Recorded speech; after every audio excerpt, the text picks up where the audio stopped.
राजस्थान में राजनीतिक जागृति के कारण। आज हम राजस्थान में राजनीतिक जागृति के क्या कारण थे उनके बारे में अध्ययन करेंगे। हमने देखा कि 1857 के विप्लव को अंग्रेजों ने बड़े ही बर्बरता के साथ में कुचल दिया था और इस काम में भारत के एक अन्य देशी महाराजाओं और नवाबों की भांति राजस्थान के शासकों ने भी अंग्रेजों को पूरा सहयोग दिया था, परंतु जनता की ब्रिटिश विरोधी भावना को सरलता से नहीं कुचला जा सका और 1857 के बाद भी अंग्रेजों ने राजस्थान के राज्यों पर अपना पूर्ण नियंत्रण बनाए रखने का हर संभव प्रयास किया। फिर भी 19वीं सदी के अंत तथा 20वीं सदी के प्रारंभ में राजस्थान में राजनीतिक चेतना का प्रादुर्भाव हो ही गया और अपने देश को अंग्रेजों के चंगुल से मुक्त कराने के लिए यहाँ की जनता भी देश के राष्ट्रीय आंदोलन की मूलधारा में जा मिली और राजस्थान में राजनीतिक जागृति जो उसके लिए कई कारण उत्तरदायी ठहराए जा सकते हैं, जिसमें सबसे पहली बात आती किसान आंदोलन कि राजस्थान में हुए किसान आंदोलन को राजनीतिक जागृति का एक प्रमुख कारण मान सकते हैं कि जिसमें किसान आंदोलन का हालांकि राजनीतिक गतिविधियां जो उनसे कोई संबंध नहीं था, फिर भी कुछ स्थानों पर तो किसान आंदोलन ने राजनीतिक गतिविधियों से संबंधी विच्छेद भी कर लिया था और बिजोलिया के किसानों ने अपने आप को मेवाड़ प्रजामंड से अलग घोषित कर दिया था। अलवर और भरतपुर के मेव आंदोलन मूल रूप से सांप्रदायिक थे और जोधपुर में मारवाड़ किसान सभा ने भी लोक परिषद का समर्थन नहीं किया, जबकि बीकानेर में प्रजा परिषद के किसानों की मांगों का समर्थन किया तथा सीकर के किसान आंदोलन ने जयपुर प्रजामंडल का समर्थन किया। और इन सभी बातों से पता चलता है किसान आंदोलन राजनीतिक जागृति का सहायक कारण बना था। हालांकि वो राजनीतिक उनका कोई रूप नहीं था, लेकिन उसके बावजूद भी राजनीतिक जागृति जो उसका एक सहायक कारण बना था। और कहा जाता है कि निरंकुश सत्ता के विरुद्ध आवाज उठाने से प्रचलित राजनीतिक व्यवस्था जो उसकी आलोचना का मार्ग प्रशस्त हो गया था। तो इस प्रकार से ये जो राजनीतिक ढांचा था, जो जागीरदार थे, जो देसी रियासतों के शासक जो थे, उन सब के खिलाफ किसान आंदोलन जो हुए थे, उन्होंने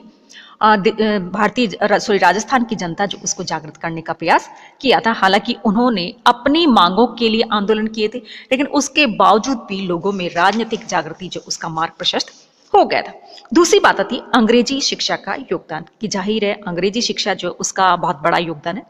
क्योंकि उससे पहले हम लोग जितना भी साहित्य जो था, जैसे विदेशी साहित्य है, वो किस में अंग्रेजी भाषा में था, तो हम तो हमारी भाषा के साहित्य जो उसी को पढ़ते थे। लेकिन जब अंग्रेजी हमने पढ़ना और लिखना सीख लिया तो हमने विदेशी साहित्य जो उसको भी पढ़ना शुरू कर दिया और उसमें जो स्वतंत्रता की भावना जो थी लोगों में, क्योंकि वो ज्यादातर स्वतंत्रता की भावना से ओतप्रोत थे, तो उनको हमने सीखा, उनको हमने जाना कि किस प्रकार से लोग अपने आप को स्वतंत्र करने के लिए अपने ऊपर हो रहे अत्याचारों को सहन नहीं करते हैं और उसके विरुद्ध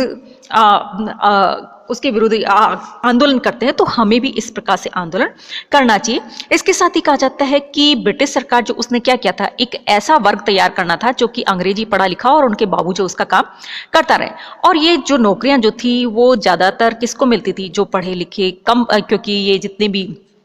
सिफारिश से होती थी और देसी राजाओं के इसके अलावा जो अन्य लोग जो होते थे उनसे जुड़े हुए उन लोगों को कहा जाता है कि ये पद दे दिए जाते थे। तो इस प्रकार से जो पढ़े लिखे लोग जो थे उनको ये नौकरियां नहीं मिल पाती थी। तो इस प्रकार से उन लोगों में भी क्या हुआ, असंतोष की भावना जो फैलना स्वाभाविक था, क्योंकि यह शिक्षित वर्ग स्वतंत्रता और समानता का पाठ पढ़ चुका था। अतः उसका असंतोष राष्ट्रीय चेतना के विकास की मूल धारा जो उससे जुड़ता चला गया और उनके विचारों का प्रभाव सामान्य जनता पर भी पड़ने लगा और आगे चलकर इस वर्ग ने उत्तरदायी शासन जो है उसकी मांग भी बुलंद कर दी थी। अगली बात आती है समाचार पत्र और साहित्य का योगदान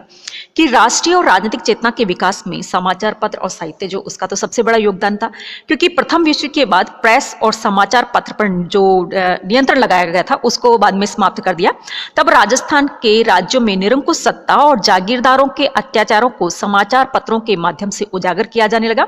इसलिए 1885 ईस्वी में राजपूताना गजट और 1889 में राजस्थान समाचार का प्रकाशन हुआ, जिसमें ब्रिटिश अधिकारी जो थे उनकी आलोचना की जाती थी, लेकिन इसको शीघ्र ही बंद कर दिया। इसी प्रकार से 1920 में विजय सिंह पथिक ने राजस्थान केसरी का प्रकाशन किया, जल्दी उसे भी बंद करवा दिया। 1922 में राजस्थान सेवा संघ इसको भी बंद करवा दिया और फिर बाद में आपके तरुण राजस्थान नाम से फिर से नया निकाला गया और इस समाचार पत्र को राजस्थान के कुछ प्रमुख राजनेता जैसे जयनारायण व्यास है, रामनारायण चौधरी है, शोभालाल गुप्त है आदि को सहयोग मिलता था, जिसकी वजह से तरुण राजस्थान ने किसानों पर होने वाले अत्याचारों को निर्भीकता के साथ प्रकाशित किया था। तो इस प्रकार से ये जो समाचार पत्र और साहित्य था, उन्होंने भी किसको, भारतीय जनता जो उसको जागृत किया था। और फिर बाद में और ज्यादा समाचार पत्र छपने लगे, जैसे प्रभात है, नवज्योति है, नवजीवन है, जयपुर समाचार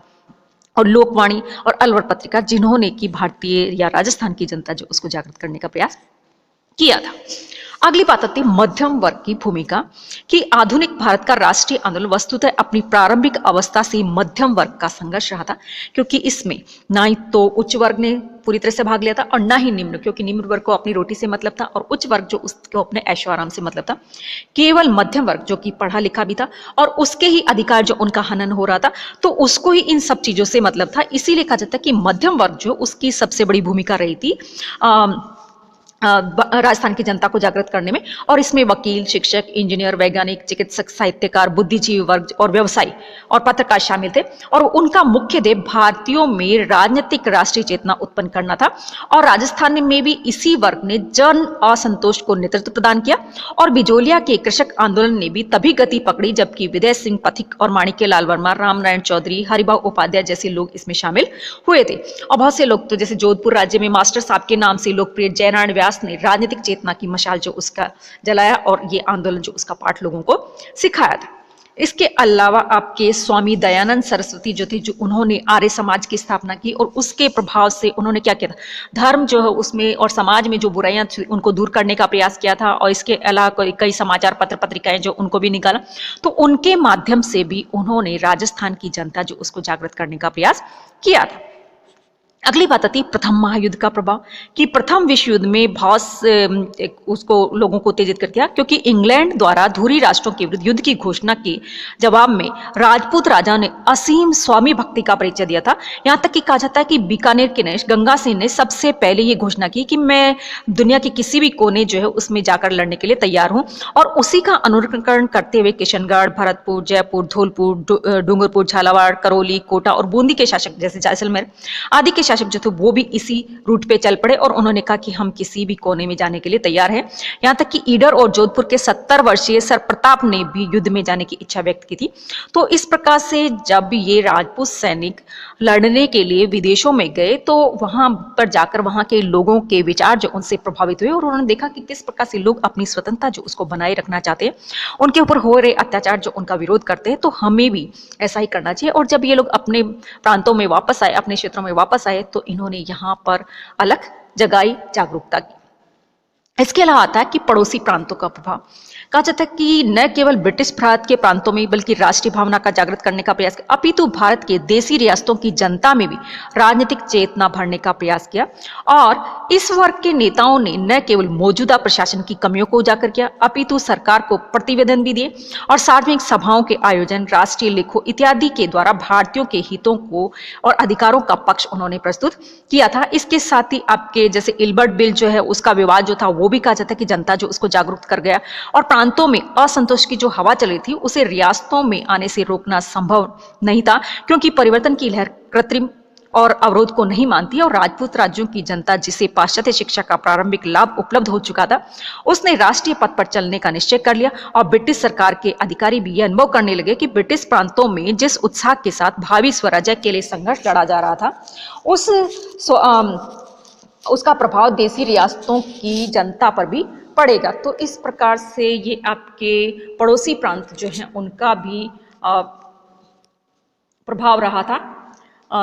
जिन्होंने की राष्ट्रीय जागृति जो उसमें राजस्थान की जनता जो उसको जागृत करने का प्रयास किया था। इसके अलावा क्रांतिकारी गतिविधियों का प्रभाव, क्योंकि जिन लोगों ने अनुनय विनय की नीति को छोड़ दिया था, शिष्टाचार आपके एप्लीकेशन की नीति को छोड़ दिया था और जिन्होंने अस्त्र शस्त्र गोला बारूद इनसे ब्रिटिश सरकार जो उसका विरोध किया, उनको उग्रवादी कहा गया था और ये लोग क्रांतिकारी कहला गए। और इन्होंने अपने सशस्त्र क्रांति या अशस्त्रों के माध्यम से जनता जो उसको जागरूक करने का प्रयास किया था और ब्रिटिश सरकार जो उसका विरोध किया था। और इसके साथ ही इसमें जो क्रांतिकारी लोग जो थे उसमें आपके अर्जुनलाल सेठी है, केसरी सिंह बारठ है, प्रताप सिंह बारठ है, राव गोपाल सिंह है इत्यादि जो थे, उन्होंने राजस्थान की जनता जो उसको पूरी तरह से जागृत करने का प्रयास किया था। फिर बाद में राजनीतिक चेतना के प्रारंभिक प्रयास हुए, जिसके उसके लिए बहुत सारे संगठन जो उनको बनाया गया, जैसे राजस्थान में स्वदेशी आंदोलन चलाया गया और विदेशी जो उसको परित्याग किया गया और स्वदेशी चीजें जो है उनका ज्यादा से ज्यादा अपनाने पर जोर दिया। इसी प्रकार से राजस्थान सेवा संघ जो उसका निर्माण किया गया। इसके अलावा राजस्थान मध्य भारत सभा जो उसका गठन किया गया। तो इस प्रकार से ये बहुत सी जो क्या बोलते हैं इनको बहुत से यानी कि संस्थाएं जो उनका गठन किया गया था, जिन्होंने की जनता जो है, राजस्थान की जनता जो उसको जागरूक करने का प्रयास किया था। तो इस प्रकार से ये हमारे राजस्थान में राजनीति जागृति जो उसके प्रमुख कारण रहे थे और ये हमारा चैप्टर कंप्लीट होता है।